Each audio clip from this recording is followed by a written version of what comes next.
My awful entitled foster parents kicked me out of the house when I was 18 years old, all because they couldn't make money off of me anymore from the state. But now, after all these years later, they're now contacting me, begging me to move back in with them, all under the guise that I'll have a place to stay so that I can pay off their mortgage that they can no longer afford. But I decide to put them in their place by telling them off in a way that I've wanted to do since I was 18 years old. Here's what happened. Okay, so I wish I was making this stuff up because I honestly cannot believe the audacity or the stupidity of these people. Now, to start things out, I was told to leave by my 18th birthday by my foster parents as I would no longer be profitable past 18 years old. And this is based off of a paid fostering scheme by the local council. So I slipped out in the small hours of the morning a month after my 17th birthday. I found my biological parents purely by chance, even though I wasn't looking for them, and this is right before my 18th birthday, and it turned out that I look exactly like my mother. I mean, we almost look like twins. She was forced to give me up by her parents after having me at 15 years old, and she was not given a choice in the matter. I was reunited with my biological family just after my 18th birthday, and I moved in with them at 19 years old. I then spent the next 6 years working 60 hours a week and paying zero rent. My mom refused to take a penny from me until I could put down a deposit for a mortgage on my own place. Well, I dropped $110,000 up front on a $165,000 two-bedroom flat in 2015, and I will be mortgage-free before the end of 2024. I have not been in contact with my foster parents since I slipped out in 2007.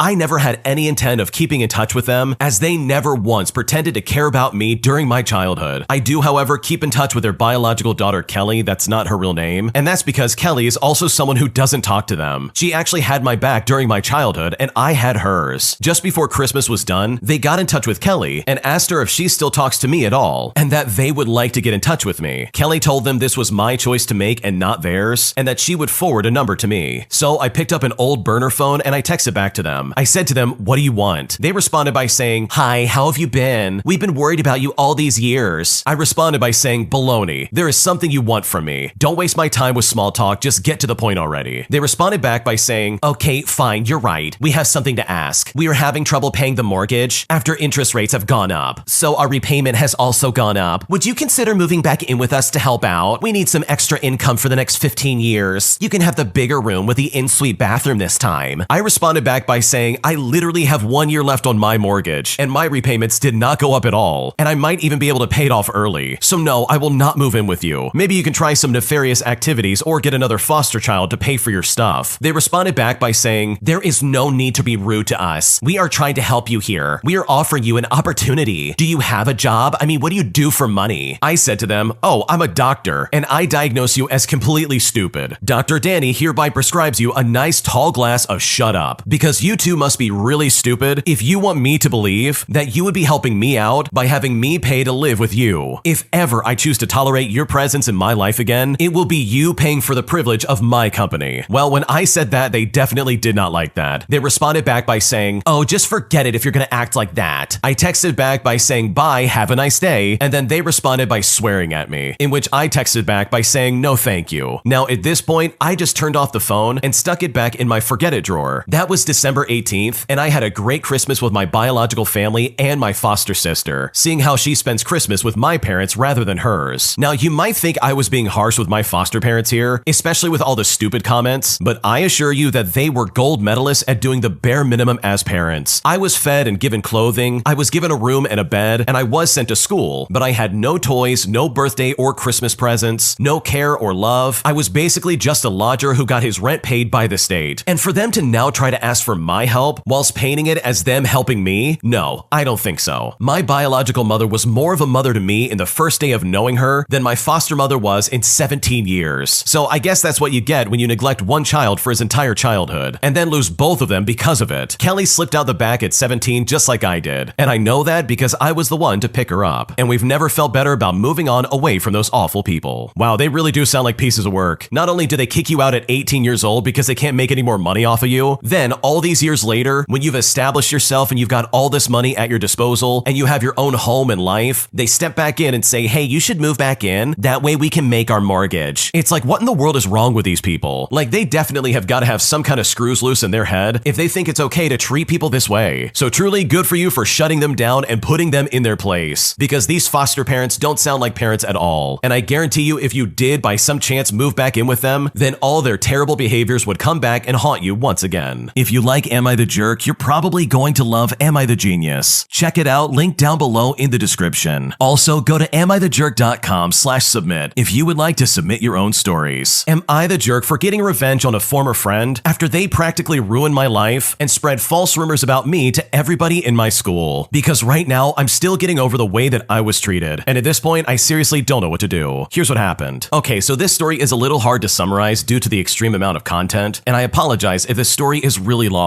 It will take a while for you guys to understand the severity of the situation before the climax, or else I will look like the obvious jerk here. As a heads up, I'm in high school, and I have 3 really good friends, but I lost 2 throughout this story. I always had a really bipolar relationship with one of these friends, and for the sake of the story, we'll just call him Jack. Jack is not his real name. Now, Jack could be a real jerk sometimes, but then he could suddenly become really nice, and a lot of people would end up falling for his so-called good side lie. He started dating one of my friends, who we will call Kate, also not her real name, and they became really close. As much as I see the big personality difference, I honestly didn't mind. They seemed really happy to be together, so I was just happy for them. Jack eventually joined our group with my 2 other friends and myself. I was close to one of those people, as they were my best friends since my early days as a teenager. We'll call this person Kai, also not the real name. Kai was a good and logical friend. He wasn't the loud or attention-seeking type of friend. He was reasonable, smart, and friendly. One day, his grandmother overseas got sick, and he had to go overseas to see her. I wished him well, and he would be gone for at least 4 weeks, which meant I was then stuck with my 2 other friends, who were both around my same age. They started getting really close with Jack, literally, like as if both of them were dating him. I didn't really mind about that part, only when they started leaving me out of things. They would often forget about me, exclude me in groups, and I guess just overall ignore me. But for Jack, I could see that he was happy. Now, I am not being a toxic hater, but I honestly felt like he just joined our group and ended up being the heart of the group, even though he just joined yesterday. Now, being that idiot I